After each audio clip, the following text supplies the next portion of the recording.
강서구청장 보궐선거 패배 이 이후에 여파가 계속 이어지고 있어서 요 얘기부터 들어갈게요. 네. 국민의힘이 임명직 당직자 개편했어요. 김기현 대표 체제 2기 지도부가 당무에 돌입을 한 건데 이 얘기인 즉슨 이제 김기현 대표 체제로 총선까지 쭉 가겠다. 이런 의지 표명이잖아요. 현재까지는 그렇게 보겠죠. 그러니까 의원총회의 결과고 의원총회라고 하면 나름대로 당의 권위 있는 절차고 거기서 이제 결과가 나왔기 때문에 당에서도 일단 지켜보자라는 의견들이 있는 거고 다만 과연 김기현 체제로 총선 칠 수 있을 것이냐에 대한 어떤 당원들의 반발이나 우려는 계속되고 있는 상황인 것은 사실이에요. 어제까지만 오늘은 제가 못 봤는데 어제까지만 하더라도 저도 이렇게 정말 우리 총선 칠 수 있냐라는 당원들의 문자를 굉장히 많이 받았거든요. 그런 것이 이제 현실인데 또 당의 이제 당협위원장 내년 총선을 출마를 준비하고 있는 당협위원장들이 또 목소리를 내실 수 없는 이유가 저희가 또 당무감사가 이제 시작됐어요. 그러다 네. 보니까 이제 여기에 대해서 이제 공개적으로 발언을 하기도 또 어려운 상황이고 그러다 보니까 일반적으로는 일단 지켜보자라는 좀 의견들이 다수인 것 같아요. 근데 저는 한 가지 아쉬운 점은 이러한 상황에서도 대통령께서 참 답답하겠다 이런 생각을 좀 해봤어요. 무슨 말이냐면 결국에 강서구청장 선거를 패배했고 그 패배의 원인 중 많은 분들이 꼽는 것 중에 하나가 이제 공천 문제잖아요. 근데 이 공천에 대해서 결국에는 지도급 인사, 여당의 지도급 인사가 책임지는 분이 아무도 없다라는 것은 여당은 잘못 없다라는 것으로 방증되는 걸 거고 그렇다면 이 선거 패배에 대한 비판과 비난은 결국 대통령실로 향할 텐데 여기에 대해서 차단시켜줄 수 있는 여당의 지도급 인사가 아무도 없다. 그러니까 제가 만약에 대통령이라면 참 답답한 상황일 것 같고요. 그래서 누군가 여당 지도부가 여기에 대해서 책임을 졌더라면 비판의 어떤 화살이 용산으로 향하는 것을 좀 막을 수 있지 않았을까. 그런 좀 정무적으로 아쉽다라는 생각도 해봤습니다. 그 얘기 사실 지난주에도 그 얘기를 하셨잖아요. 이제 대통령실로 향하는 예. 비난의 화살을 끊기 위해서는 뭔가 대표 체제 전환이 필요할 거다. 예. 근데 그게 이제 안 되면 화살이 결국 이렇게 쭉 간다고 보시는 건가요? 그렇겠죠. 지도부는 공천에 책임이 없다라는 것을 국민들께 인식하는 꼴이 될 수가 있으니까 결과적으로 대통령께서 사면을 하셨고 마치 대통령께서 공천을 하라는 듯한 그런 느낌을 이제 국민들께 더 확산시킬 수 있으니까 그 선거에 대한 패배에 대한 비판이 용산을 향할 수밖에 없겠죠. 그래서 그러한 측면에서 저는 굉장히 여당 지도부에 아쉬운 생각을 가지고 있어요. 이게 어쨌든 우리는 여당이고 대통령이 속해 있는 정당이기 때문에 대통령이 정치를 하는 데 있어서 보다 좀 국민들께 더 사랑을 받을 수 있게끔 해드려야 되는데 그러한 것을 여당 지도부가 지금 잘 못한 것 같아가지고 그런 부분은 굉장히 아쉽게 생각하고 있습니다. 네. 저는 김기현 대표 체제로 못 간다고 보거든요. 그러니까 지금은 사실 김기현 대표 2기 체제, 이제 소위 말해 윤핵관 2기 체제가 출범했다라고 저는 보통 얘기를 하는데 네. 근데 이 체제에 대해서 벌써부터 이제 당내에서 어쨌든 비판이 있고 심지어는 뭐 보수 언론들까지 나서서 뭐 혹시나 했더니 역시나다 이런 식으로 비판을 굉장히 강하게 하고 있잖아요. 결국에 선거에 이 정도로 참패를 했다고 한다면 누구 하나는 깔끔하게 책임을 져야 사실 이 사태가 좀 일단락이 될 텐데 임명직 당직자 뭐 7명인가요? 8명 정도만 물러나는 것으로는 제가 봤을 때 이번 선거 참패에 대해서 제대로 상황 인식을 못하고 있는 국민의힘의 모습이 드러난 것 같다라는 생각이 들어서 여기에 대해서는 사실 특히 수도권 당협위원장들 그리고 이제 비윤계 의원들 이런 분들이 아마 총선이 다가올수록 김기현 체제에 대한 의문을 계속해서 제기할 거라고 봅니다. 그러니까 지난번 이제 강서구청장 보궐선거도 이렇게 참패를 하게 됐는데 수도권 민심을 잡겠다라고 하는 사람들이 결국에 사무총장에는 TK 출신의 윤석열 대통령의 수행 단장이었던 그런 분을 이제 앉히시고 일부 뭐 수도권 의원들을 배치하긴 했습니다만 사실 핵심적인 역할을 하는 분들 특히 뭐 최고위원이나 아니면 당대표 이런 분들은 여전히 그대로 가는 거잖아요. 그러니까 뿌리인 김기현 대표가 바뀌지 않는데 어떻게 당이 변했다라고 얘기를 할 수 있겠습니까? 저는 그런 점에서 선거가 다가올수록 김기현 체제로는 수도권 선거에서 절대 이길 수 없다라는 위기론이 굉장히 팽배해질 것이다 이렇게 생각합니다. 사실 이제 공천 실무를 맡는 사무총장이 아까 잠깐 언급하셨지만 TK 출신 이만희 의원이 맡았어요. 뭐 도로 영남당이다. 용산 눈치 보기다 이런 얘기들이 좀 나오고 있는 상황인데 어떻게 보세요 이번? 저는 그 TK 출신의 사무총장 오신 것을 두고 용산의 눈치 보기다라고 해석하는 건 아닌 것 같아요. 다만 원내 의원들 간의 협상의 산물이라고 저는 이해해요. 협상의 산물이다. 무슨 말씀이냐면 결국 사무총장이 내년 총선에 공관위원으로서 실무를 담당하기 때문에 그렇죠. 당연직으로서 많은 원내 의원들이 이 사무총장에 대해서 굉장히 관심을 갖고 있어요. 근데 지금 당이 어수선한 상황이고 당의 여러 가지의 그 다수의 의원들은 영남당 의원들이 지금 저희가 다수 의원들 차지하고 있고 이 영남 지역의 의원들은 지금 어쨌든 내년 공천 한 번 더 받아야 되는 것이 굉장히 우선 과제일 거예요. 그런데 지금 언론 보도를 보면은 무슨 검사 출신들이 뭐 TK로 온다. 뭐 대통령실의 행정관들이 낙하산으로 이제 온다 하다 보니까 영남당 의원들 사실 신경 안 쓸 수가 없단 말이에요. 그러면 결과적으로 김기현 대표 체제를 유지하고 이 사무총장을 뭔가 영남 지역의 의원을 모셔오는 것이 영남권에 있는 다수의 의원들과의 어떤 협상의 산물, 타협의 결과물 아닌가. 좀 그 정도로 이해했습니다. 뭐 아까 얘기하신 거에서 거의 비슷한가요? 네, 비슷하죠. 사실은 뭐 저는 이제 앞에서 이렇게 요직인 사무총장 자리에 여전히 TK 출신의 친윤계를 앉혔다라고 하는 거는 사실상 변화의 의지가 제로다 이렇게밖에 볼 수 없다라고 생각을 하고 그렇기 때문에 사실 이번 개편안이 국민들에게 정말 뭐 혁신적인 개편 이렇게 받아들여지지 않는 이유라고 생각을 합니다. 사실 이 정도로 이제 선거에 지고 나면 뭐 이것이 아무리 보궐선거라고 해도 의미를 축소하려고 해봤자 이미 선거 운동하는 기간, 유세 기간에 사실 지도부가 총동원령까지 내려져가지고 다 같이 열심히 유세도 하고 이른바 뭐 여당 내에서 좀 이름 있고 인지도 있는 인물들도 굳이 와가지고 이제 다 유세도 해주고 하셨잖아요. 그러니까 그 정도로 판을 키웠던 거는 국민의힘이었었고, 근데 이제 와서 이 선거의 의미를 축소하거나 이 선거가 가지고 있는 성격을 축소하면서 책임을 회피하는 거는 굉장히 비겁한 자세다. 그런 점에서 그렇게까지 공들였던 선거에 이 정도 격차로 패배했다고 한다면 적어도 지도부가 제대로 책임지는 모습, 그러니까 김기현 체제를 청산하고 비대위로 가겠다라는 모습을 보여주는 게 맞는 수순이지 않았나 싶습니다. 두 분은 그 이준석 전 대표의 그 기자회견을 보셨어요? 네, 봤습니다. 곤란한 질문 하시려고. 이준석 대표의 이제 팔뚝으로 이렇게 눈물을 훔치는 장면을 보고 저는 깜짝 놀랐거든요, 사실은. 네. 저는 안경 쓰고 있는데 안경 여기로 집어넣어서 닦는 거 보고 놀랐습니다. 아, 네, 알이 없는 안경이었다. 아, 네. 뭐 저는 네. 뭐 코멘트하지 않겠습니다. 아니 어떻게 보셨는지 궁금한데요. 뭐 그 내용 자체, 논리적인 메시지 자체는 저는 분명히 여당하고 대통령께서 받아들이실 내용들이 많다라고 생각해요. 그러니까 우리가 대통령께서 출범한 지 2년 차를 향해 가고 있고 그럼에도 불구하고 국정 지지율이 이제 상대적으로 이렇게 낮은 측면은 아무래도 국민들께서 윤석열 대통령을 처음에 뽑았을 때 그 어떤 상징과 지금의 어떤 모습이 좀 괴리되어 있는 형태이지 않나, 그것이 방증하는 것이라고 생각되고, 이준석 대표의 메시지처럼 그 내용들, 대통령께서도 뭐 무오류의 사람은 아니시니까요. 분명 실수할 수도 있는 거고 고쳐 나가면 저는 대통령께서 다시 국민들께 더 사랑받으실 수 있다라고 생각해서 그 메시지는 되게 의미 있는 메시지였다라고 생각해요. 다만 이준석 전 대표한테 부탁드리고 싶은 것은 서로 대통령하고 감정이 아직도 좀 살아 있는 것 같아요.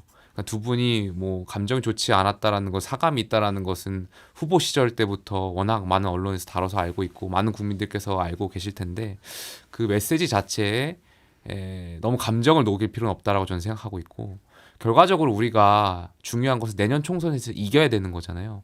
결국에는 우리 국민의힘이 이겨야 되는 방향에 있어서는 이준석 전 대표도 대통령 향한 감정을 내려놓으실 필요가 있다라고 생각하고, 대통령께서도 또 대통령도 감정이 상하실 수도 있어요. 그러니까 대통령도 이준석 전 대표를 향한 감정 같은 것을 좀 내려놓으실 필요가 있다. 국가를 운영하고 국민을 위한 정치를 하는데 개인의 어떤 사인 간의 감정이 뭐 그렇게 중요하겠습니까? 저는 두 분이 내년 총선만을 생각하고 좀 임했으면 좋겠다, 이런 말씀 좀 드리고 싶습니다.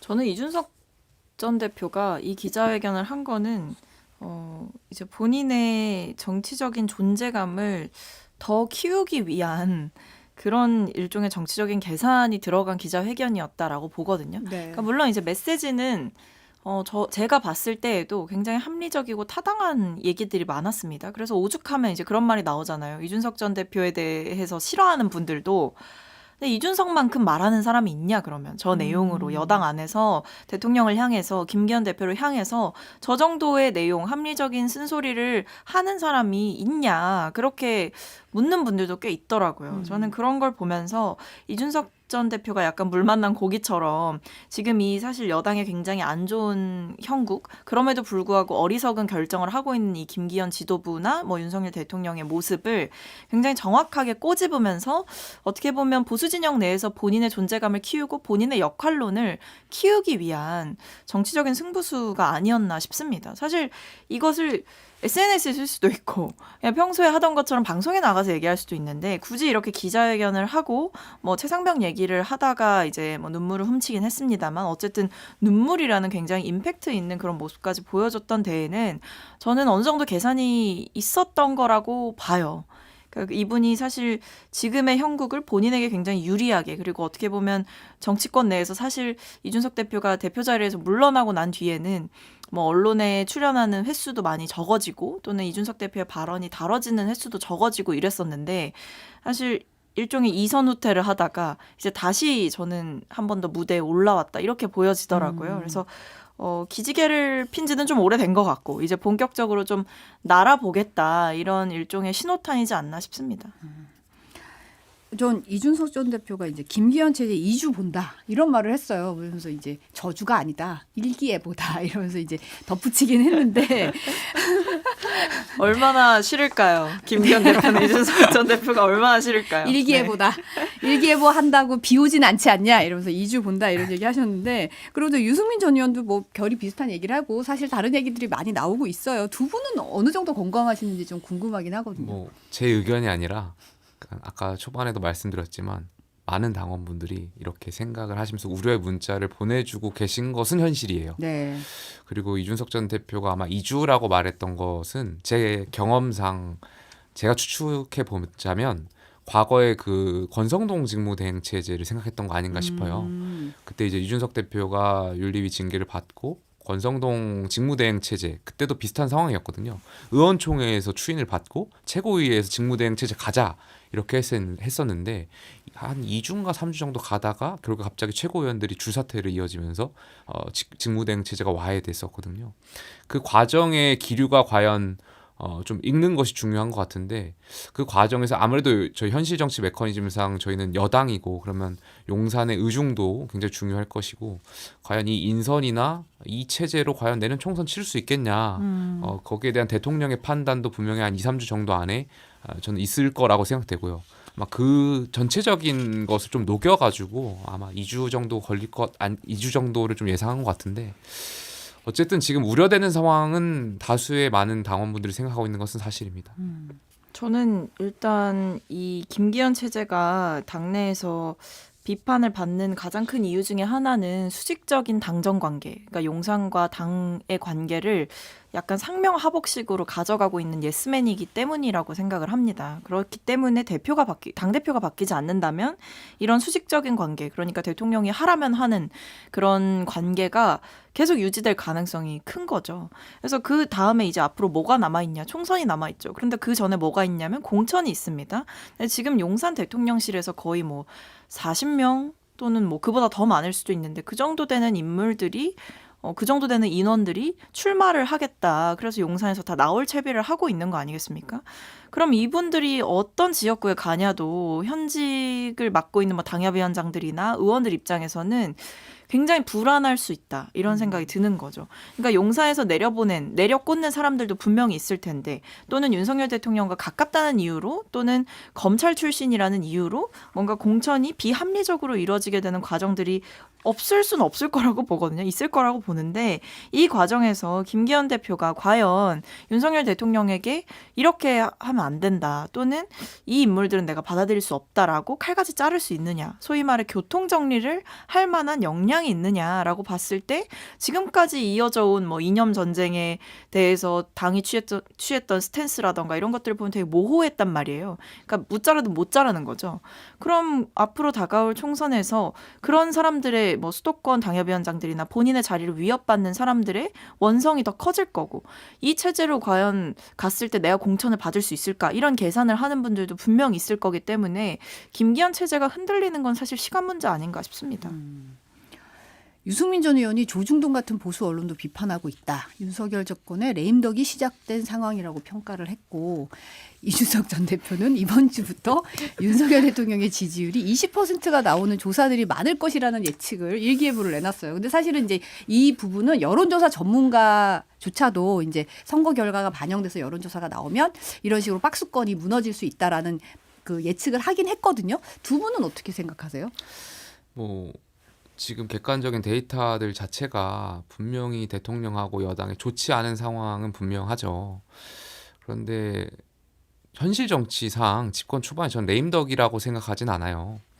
우리가 이제 총선을 앞두고 있고 당연히 권력 구도 측면에서 봤을 땐 대통령이라는 자리가 있고 우리나라는 어쨌든 대통령 중심제고 그러다 보면 초반부터 뭐 레임덕이라는 상황이라고 생각하진 않고요.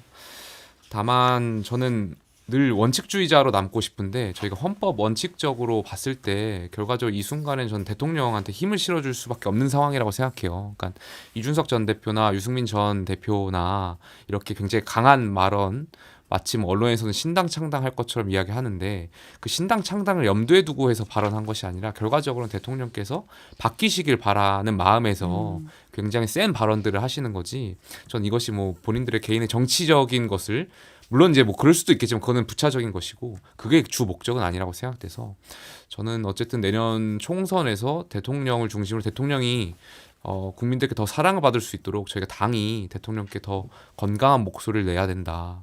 그러니까 정말 내년 총선에서 정말 지면은 그때는 레임덕이 올 수 있겠죠. 우리가 또다시 여소야 될 상황이 되고 또다시 이제 다음에 권력이라는 것이 다음 대선의 주자를 향해 가지고 떠나갈 거기 때문에 그때는 레임덕이 올 수도 있다. 그렇기 때문에 그 레임덕을 방지하기 위해서라도 저희가 당의 목소리를 좀 강화할 필요가 있다. 이런 말씀 좀 드리고 싶습니다. 네, 승민 최고는. 근데 이제 유승민 전 의원이나 윤석 전 대표 하시는 말씀 보면 거의 이제 약간 망하라고 제사 지내는 그런 느낌이 막 드는 거죠. 박성민 전 최고 아주 신났네요. 네, 아유. 이재명 대표 얘기할 때는 네. 조용하더니 몇 주간 뭐 신나게 계셨으니까 오늘은 저희가 좀 신나야겠습니다. 네. 그런데 그러니까 어쨌든 지금 이 유승민 전 의원이나 이준석 전 대표나 뭐 당을 생각해서 이런 이야기를 하는 것도 있겠지만 결국에는 본인의 독자적인 존재감을 키우기 위한 정치적 발언들로 보이거든요. 네. 뭐 두 분이 같이 이제 손을 잡고 신당을 만드실지 또는 따로 신당을 만드실지는 잘 모르겠지만 뭐 어찌 됐든 당내 야당으로서의 역할을 계속해서 하고 계신 것 같아요. 근데 뭐 윤석열 대통령 지지율이 20%가 나오는 조사들이 많을 거다 이런 주장에는 사실 약간 이건 이제 본인의 약간 희망사항이 아닐까 이런 생각을 좀 해보고 사실 윤석열 대통령의 지지율이 생각보다 빠르게 이제 급락하지도 않고 빠르게 올라가지도 않는 흐름을 계속 보여줬단 말이에요. 네. 그래서 우리가 박스권이라고 얘기를 하는 거고 저는 그 박스권을 어느 정도는 유지할 수도 있을 것 같다. 왜냐하면 그 정도로 이제 콘크리트 지지층을 결집하는 행보만 보여왔기 때문에 이렇게까지 급락할까? 이런 생각은 또 한편으로는 들고 이제 레임덕이 시작됐다라는 그 유승민 전 의원의 주장에 대해서는 레임덕 직전에 와 있는 것 같다 이런 생각은 듭니다. 뭐 레임덕이 시작되는 거는 제가 봤을 때도 김용태 최고 말대로 총선의 결과에 따라서 저는 그때부터 시작되는 거다라고 보여지는 상황이기 때문에 일단 뭐 여권 관계자들이 얘기한 거라서 제가 뭐 더 구체적으로 얘기하긴 좀 그렇습니다만 어쨌든 두 분의 희망사항을 잘 알겠다 이 정도로 마무리하겠습니다.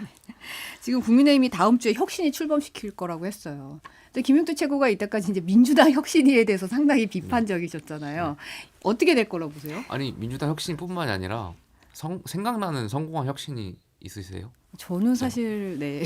없을 거예요. 그러니까 혁신이라는 게 성공하기 굉장히 어려워요. 왜냐하면 전권을 줘서 혁신을 해야 되는데 현실 정치에서 그것이 어렵고 또 두 번째로 지금 총선을 앞두고 있기 때문에 혁신을 한다면은 경선이나 이런 공천에 대한 혁신이 이루어져야 국민적인 어떤 감동이나 국민들께서 응하실 텐데 그 총선 공천은 또 공관위가 할 거고 여기 대해서 혁신위가 꾸려진다고 하더라도 이 공천 문제를 손보기가 굉장히 어려워요. 지금 예를 들면 지금 당내에서 많은 의원들이 100% 오픈 프라이머리를 하자 이런 주장들도 있어요. 오. 근데 과연 혁신이가 그걸 받아들일 수 있겠습니까? 그리고 지금 당대표와 아무래도 또 용산의 공천에 영향이 있을 수밖에 없기 때문에 용산이 또 100% 오픈 프라이머리를 또 용인할 수 있겠습니까? 그러니까 이러한 것이 굉장히 어렵단 말이죠. 근데 그 상황 속에서 과연 혁신이가 어떠한 스탠스를 취하고 어떠한 정말 혁신적인 정말 국민들께서 감동할 수 있는 혁신을 내놓을 수 있을까를 질문했을 때는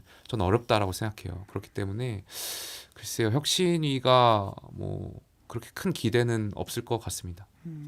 그러니까 뭐 김기현 체제에서 혁신위가 출범하는 게 뭐 큰 의미가 있겠습니까? 사실 이제 김기현 체제가 무너지고 비대위가 세워졌을 때 사실 비대위가 혁신위 같은 역할을 했어야 되는 게 맞는 수순인 건데 이제 김기현 대표를 이제 내몰지 못하니까 이 체제는 그대로 유지하고 혁신위를 만들겠다라고 하는 건 사실 이제 면피성인 거죠. 저는 그렇게 보고 그리고 비슷한 취지인 것 같은데 김용태 최고의 말씀처럼 결국에 용산에서 이 혁신위가 던지는 혁신 아젠다에 대해서 게이트 키핑을 할 가능성이 전 높다고 보거든요.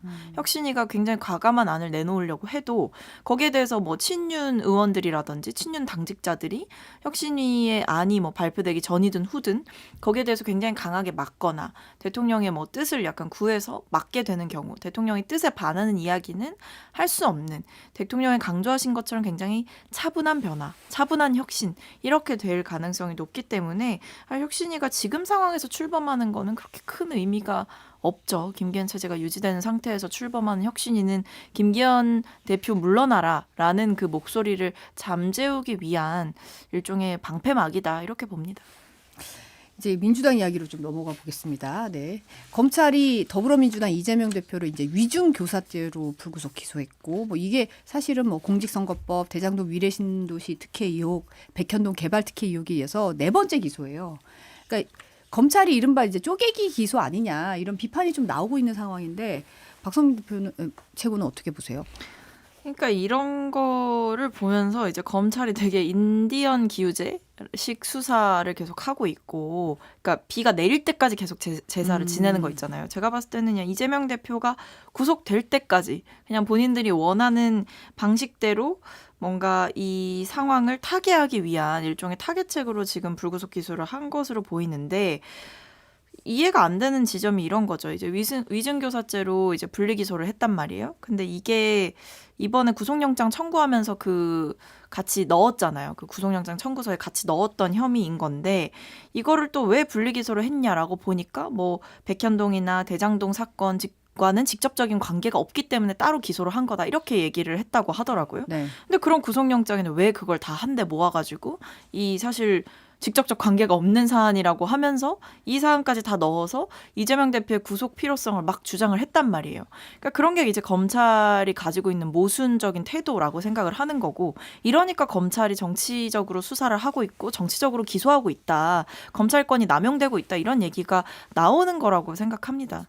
그리고 사실 이렇게 불구속 기소를 한 시점도 되게 오묘한 거죠. 왜냐하면 이번에 구속영장이 기각되면서 사실 검찰에 대해서 좀 따가운 비판들이 많았잖아요. 네. 그동안 검찰이 해왔던 언론 플레이나 국민들 앞에 대고 했던 한동훈 장관의 발언들을 봤을 때 거의 뭐 이재명 대표가 구속이 안 되면 이상한 거인 것처럼 얘기를 했단 말이에요. 그 정도로 증거가 탄탄하고 이유가 충분하다라고 설명했지만 결국에 법원의 판단은 기각이었습니다.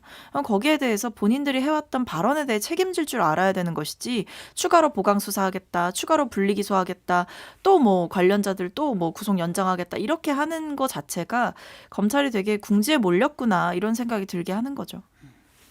김용태 최고는 그럼 뭐 제가 법률 전문가가 아니어서 변호사들한테 많이 물어봤는데 분리기소가 일단 원칙이라고 다들 얘기를 하시더라고요. 그래서 당연히 뭐 검찰이 원칙적인 측면에서 저는 가는 거라고 생각하고 있고 상식적으로 생각해봐도 이 공직선거법하고 나머지 건들하고는 또 다른 분야잖아요. 공직선거법 관련해 가지고는 뭐 그 당시 뭐 성남시장 기사 뭐 이분들의 어떤 증언에 대한 부분인데 그것과 또 백현동하고 또 연결해 가지고 기소하는 건 또 맞지 않는 것 같고요. 분리기소가 저는 맞다라고 생각하고 있고 뭐 여러 가지 검찰에 대해 해석이 있을 수 있다고 봐요. 뭐 박성민 전 최고 말씀하셨던 것처럼 검찰이 좀 시간 끌기용으로 이렇게 분리기소를 해가지고 뭐 증거를 더 찾기 위한 어떤 그런 방향 아니냐 뭐 이런 해석들도 있을 수 있는 것 같고 저는 좀 한 발 좀 떨어져서 보고 있는데 여러 가지 해석들이 존재하는 건 맞는 것 같습니다. 근데 사실 국감장에서 송경호 서울중앙지검장이 이재명 대표 관련한 사건 두고 뭐 한 건 한 건 중대 사안이고 구속 사안이라고 생각했다. 생각한다 이런 걸 강하게 사실 발언을 좀 했어요.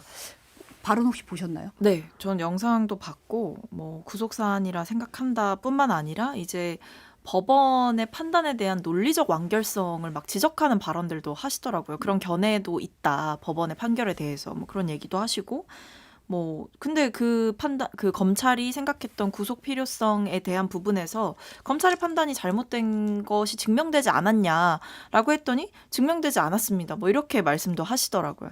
그러니까 결과적으로 이 모든 상황들에서 그러니까 송경호 지검장께서 하시는 말씀은 검찰이 생각하는 것이 옳다라는 거죠. 구속돼야 마땅한 사람이다, 이재명 대표는. 그 얘기를 계속 하고 싶으신 거 아닙니까? 근데 저는 판사가 결국에는 구속영장 청구한 것에 대해서 기각을 한 시점이라면 이렇게까지 자신만만하게 얘기할 거는 아니라고 생각한다는 거죠. 일종의 항변처럼 저는 보였거든요. 검찰이 본인들의 패배를 인정하지 못하고 어떤 방식으로든 이재명 대표가 구속될 때까지 우리는 하겠다로 보이고 법원이 판단을 했음에도 불구하고 검찰의 부족한 점은 찾지 않고 법원을 탓하는 태도를 보여주고 있는 것 같아서 사법부를 존중한다라고 말씀을 하시지만 오히려 검찰이 나서서 국민들 앞에서 공적인 자리에서 다 구속사안이라고 생각한다 이렇게 강하게 항변하는 것 자체가 사실 사법부, 그런 재판부의 독립된 권한을 전 침해하고 유린하는 거라고 생각합니다. 오히려 본인들이 판사의 판단에 대해서 불신을 조장하는 거 아닙니까? 그렇기 때문에 검찰이 지금 이 사안에 대해서 취해야 할 태도는 이런 식으로 이제 항변하고 강변하는 것이 아니라 본인들이 결국에는 수사로 객관적인 증거로 법원에서 다퉈봐야 되는 건 거죠. 이제 와서 이렇게까지 항변하는 거는 좀 정치 검찰이라는 그 프레임으로부터 벗어나기는 어려워 보인다 생각합니다. 이것도 스파르타의 일종으로 봐야 되나요?